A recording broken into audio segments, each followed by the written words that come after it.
Pursuit.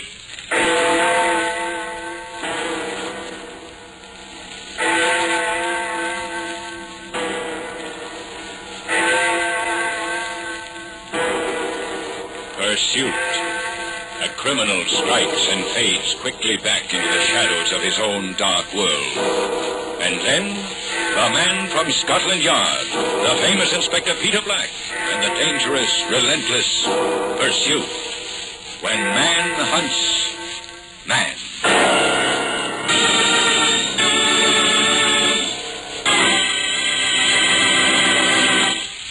In just a moment, tonight's story.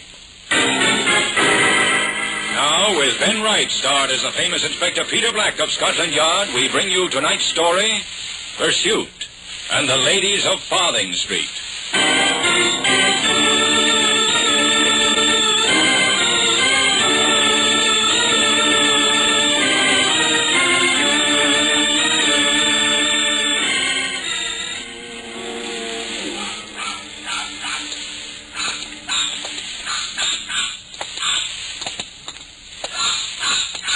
Raggy fog. Can't hardly see a thing, sir. This is right, Moffet. You see the sign? Oh, yeah. Just wait now, I suppose, sir. You got the time? It's 1:30 on the dot. Well, we'll give it 10 minutes. You can't tell. I don't know, sir. These anonymous letters. So much rubbish, most of them. Well, there's always one that isn't. I hope this is one of them. Oh, there's a lot of places I'd rather be than here. Oh, you cold, Moffet? Oh, bit of rheumatism, sir. I don't know. That fog, it gets in your throat so you can't breathe. A policeman's lot is not a happy one. Happy one. Not half, if I may say so, sir. Yes, you may. We'd better move under the street lamp. You'll be able to see us better. What's the matter? Sugar blanks, sir. Oh. You ever thought about retiring, Moffet? On nights like this, I do, and it's a fact. Oh, what's that bloody dog think he's doing? Farthing? Hello. Here's someone.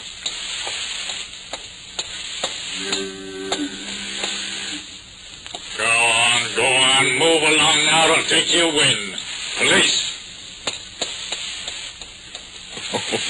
What is it about you, Moffet?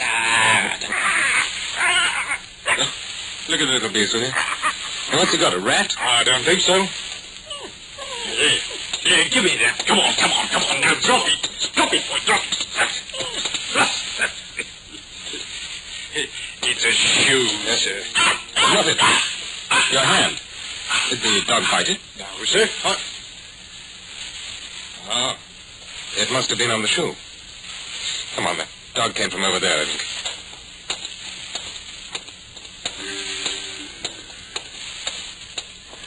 Shine your torch that way. Oh, that's nasty, that is. Yes. Well, now we know where he got the shoe.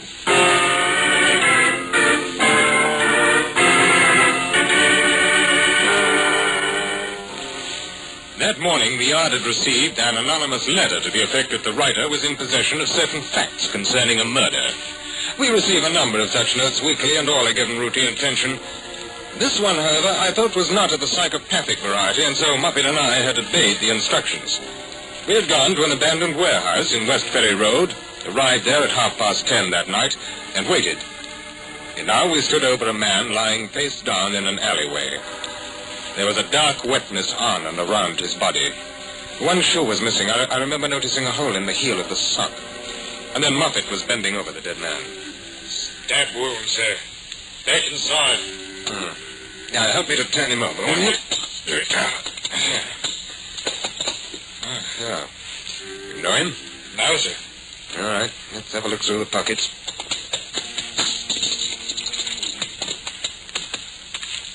Any identity card? Not yet, sir. What? Oh, here. Oh, William Prue. 363 Burdett Road. That's Limehouse. Let me see the signature. Hold the torch down, will you? Ah, yes. Same writing. The letter we got from the check this morning? That's right. Here. Yes, I'd say it was the same, sir. Well, there's this, too. There's something written on the back of a bus ticket, it looks like. Huh? Daffodil and Tulip, Farthing Street. Now, what the devil is that? Oh, best if I know, sir. Well, we'd better have him taken to the yard. Poor devil. He knew something about a murder, all right. Too much.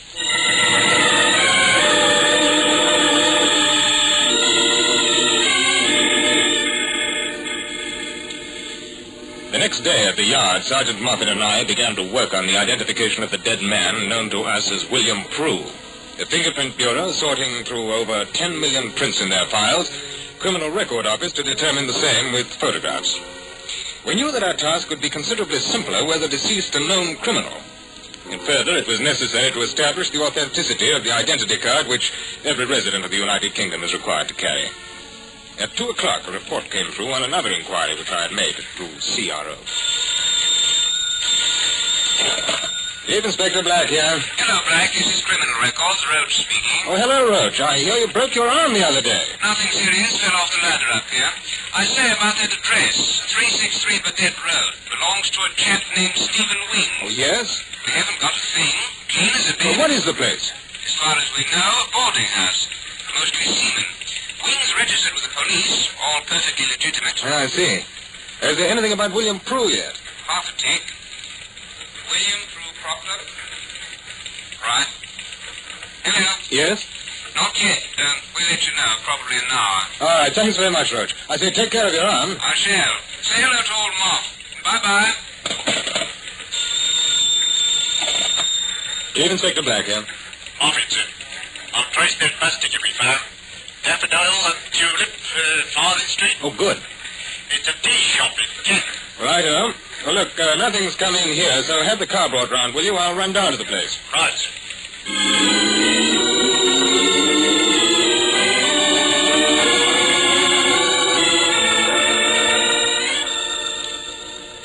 The Daffodil and Tulip turned out to be a very pleasant cottage without the remotest sign of either daffodil or tulip growing in the gardens. It had been remodeled to attend the public needs, but retained the charm of a private dwelling. The season was evidently slow, and I was received by a very large maiden lady who bore down on me like a ship of the line. Good afternoon, Chief, sir. Would you like to go over there? You can see the white turkeys. Of course, they're molting and rather bad-tempered. This way, please. Such delightful weather, don't you think? Madam, Miss Montague, don't you know? I'm from Scotland Yard, Chief Inspector Black. Oh, then you haven't come for tea. No. Oh, he hasn't come for tea, Letty dear. Turn off the gas. We saw you coming up the path. Business has been a little awkward, don't you know? Yes, I understand. Now, I wonder if I may ask you one or two questions. Oh, is it about the grocer's bill?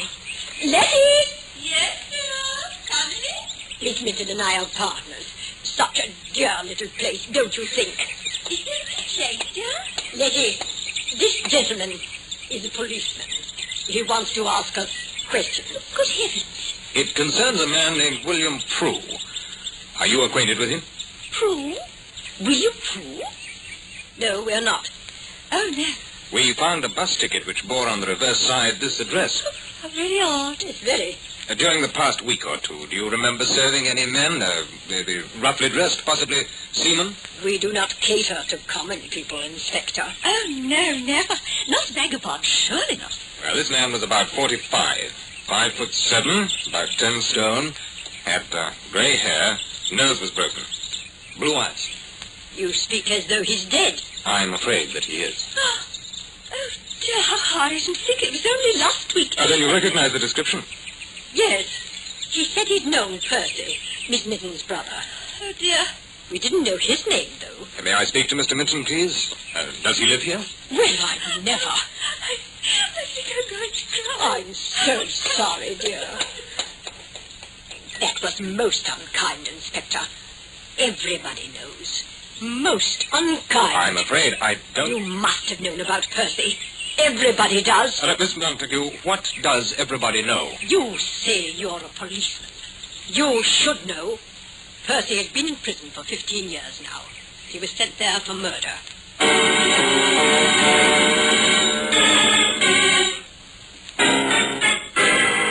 Now, the second act of Pursuit and the Ladies of Farthing Street.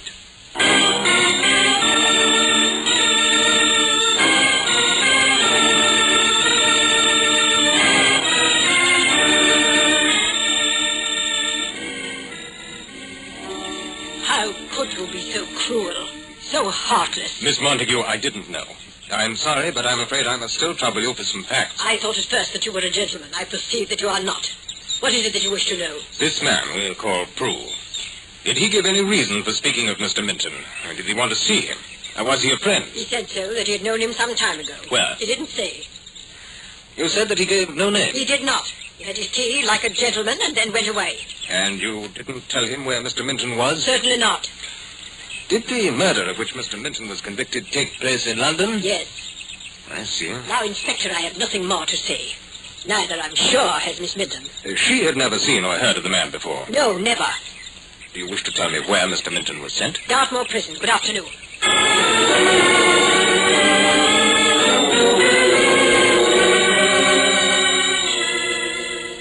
I had been far from satisfied with my interview at the Daffodil and Tulip tea shop. There were several questions unanswered and others still to be asked. I felt, though, at the time that the knowledge I had gained would be amplified by whatever evidence had been uncovered at the yard. When I reached the office, the reports were already on my desk. Here we are, sir. Ah, got it. Yes, this is our man, Prue, all right. Oh, sir? Uh-huh. Fingerprint Bureau. William Henderson, age 46, etc., etc. Now listen to this, Moffet. CRO report. William Henderson, 3 arrests, 2 convictions at 1925, 1931, 1948. Yes, with the last 2 put him away. Now, let's see. The first count was burglary, insufficient evidence. Then forgery in 1931 and 1948. Petty stuff. Yes, it's interesting here. Something, sir. He was in Dartmoor on the last conviction. You think he knew Minton there? We're going to find out.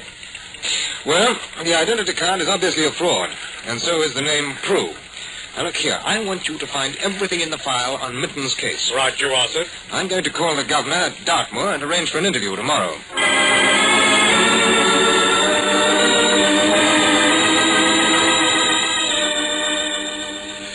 "15 minutes later, I was leafing through the file of Percival Minton. The murder and subsequent trial were remarkably uniform in their simplicity. Minton had shot and killed a friend who was visiting his flat. They had been drinking and a quarrel. No witnesses, only the admission of guilt on the part of the accused. His sister, Miss Letitia Minton, had been attending a play with a companion, Miss Edwina Montague. On their return, they were met at the door by Minton, who told them to call the police. This was done, and the case for the Crown was completed 3 months later, Minton pleading guilty. Sentence, life imprisonment.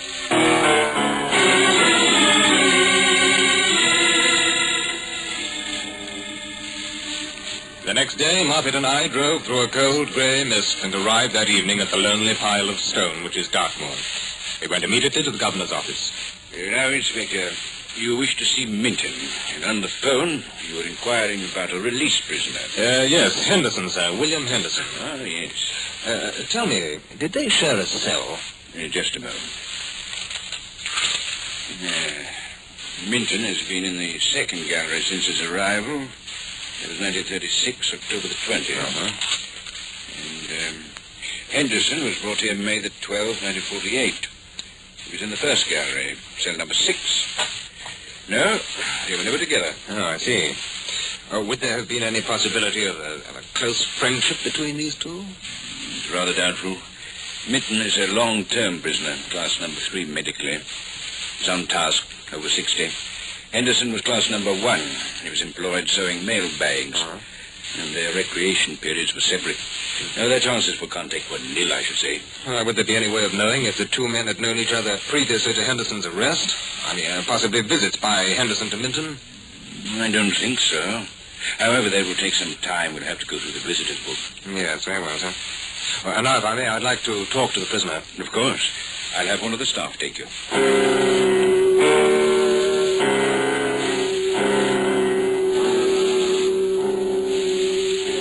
The rules of English prisons are rigidly enforced, both the convict and visiting official.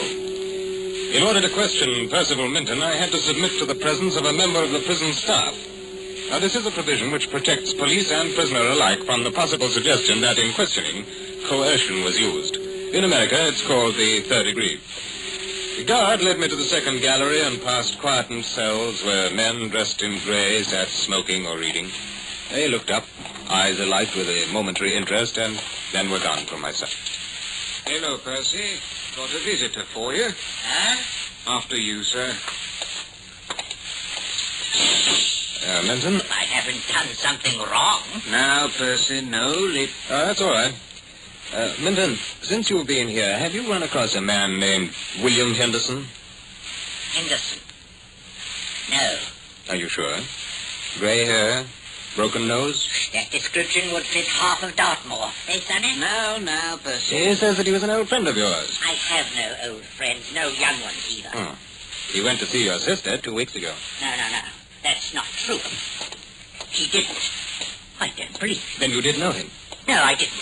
I just don't want my sister to know anybody from this place. Nobody, not even me. I don't allow her to visit. You're lying to me. I'm not, Minton. Now, this man was found dead, murdered. He had an address in his pocket. The Daffodil and Tulip Tea Shop. He didn't. No, he didn't. No. Easy on, Percy. We received a letter from Henderson. He stated that he knew something about a murder. He wished to give us that information. I told you I don't know this person. He doesn't know me. Please leave me alone. It's not fair. You shouldn't be allowed to follow me in here. I'm paying. You have no right. I'm a murderer. This is what I live now. I'm paying for what I do. Leave my sister alone and leave me alone. Go away.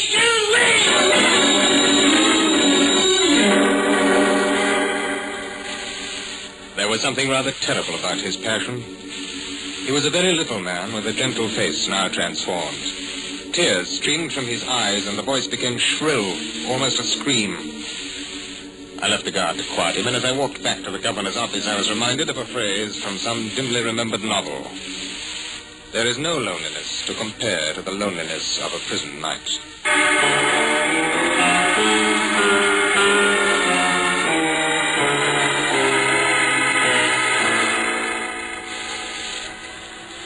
The governor's records in the visitor's book showed no indication that Henderson had ever come to see Minton. The supposition then was that there had been no contact between the men in Dartmoor. Therefore, it was our job to link them elsewhere. And we proceeded with this theory the following day. And put as many men as you can spare on it, will you? And in particular, find out Henderson's whereabouts between 1932 and 1936. There's not much else we can do at the moment, Moffet. I'm afraid not, sir. There has to be a motive. Of why kill Henderson? Maybe there's no connection between Minton and him at all. No, there's something there. Why did Henderson go to the tea shop in Kent? And we've got to assume that he knew he wouldn't find Minton there. Why? I'm blowed if I know, sir. You know, there's a funny thing, Moffet. According to Minton, he never allowed his sister to visit him. I just wonder... Hello, back here. Hello, Inspector. This is Governor Erich with Dartmoor. Oh, yes, sir. Look here. I made further inquiries about our men. Now, a year ago, there was a mild influenza epidemic here. The hospital report states that both Henderson and Minton were admitted. Good. Go on, sir. It's better than that. They were in the same ward for 2 weeks, next to each other. Is that what you're looking for? Wonderful. Thank you very much, sir.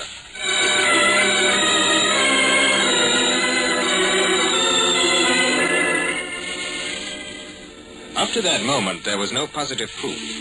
But 3 hours later, we had it. A date on a bus ticket, and 2 gray hairs which biological laboratory found on the clothing of the dead man. And when I went back to the Daffodil and Tulip, I knew who had murdered William Henderson. It only remained to learn why. Have you come for tea this time? No, Miss Minton. Is there an office where we can have a few words? Oh, dear, but the customers... I'm afraid that can't be helped. Oh, no. Well, then, perhaps in the pantry. Edwina's there. Well, I should like to speak to her, too. There's a trumpet for the end table, dear. Oh, well, I'll attend to this, dear. You take the tea out. No, Miss Montague. Tea will have to wait. Now, you told me that a man had come to your shop a week ago asking about Mr. Minton. It's true, it is. I'm sure of that, Miss Minton. And you didn't see him after that? No, didn't Edwina? We did not. Well, I have here a bus ticket which proves that he made a trip down here the day before he died. I'm sure. There are 2 long gray hairs which were found on the deceased's clothing. I believe they'll be shown to be yours, Miss Montague. How stupid of you. Why should I dream of... Killing the man? Well, it may be better if you told us. However, I must warn you that anything you say will be taken down in evidence. Edwina? What does he mean? I suggest, Miss Montague, that the murdered man was in possession of certain facts which he had obtained from Miss Minton's brother. Facts with which he was attempting to blackmail you. No. That you were unable to meet his demands and killed him. I did do it, didn't I, Edwina? Stop it, Letty. Yes, I killed him. You're quite right. Didn't I, Edwina? All this time you said... He had nothing whatsoever to do with this, Inspector. I killed him. He came here a week ago. And then again the night before. It happened. He said he'd tell the police about something. What doesn't matter. Then he told me that if I'd meet him at 10:15 at the warehouse on West Ferry Road with £1,000, he wouldn't say anything to the police. We had no money. So I went there and stabbed him. I confess. Forgive me, Letty. Why? Miss Montague, why did you do it? I know why. Stop it! I tell you. No! I'm sorry, dear. I'm so sorry. I thought Edwina behaved strangely after the man came to see us. She said it was nothing, but I know her. You get to know people whom you love. No! No, don't listen to her! I never really believed you were Percy, Edwina. Inspector, my brother is in prison for what I did. He took the blame for the murder I did 15 years ago.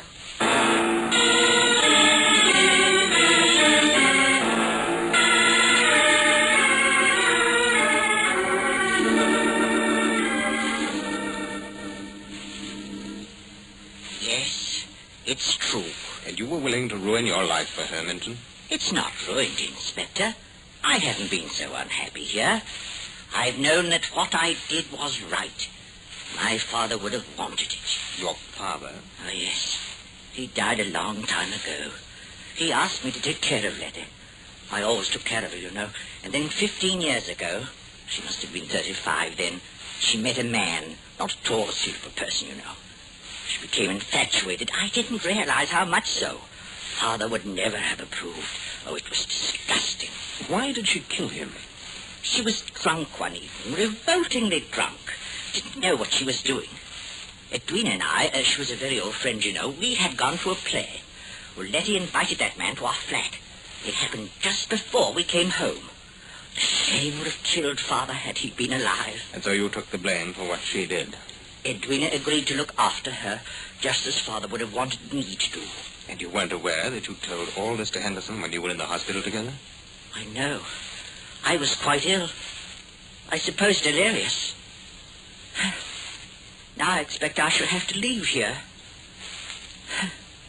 I wonder what it would be like outside.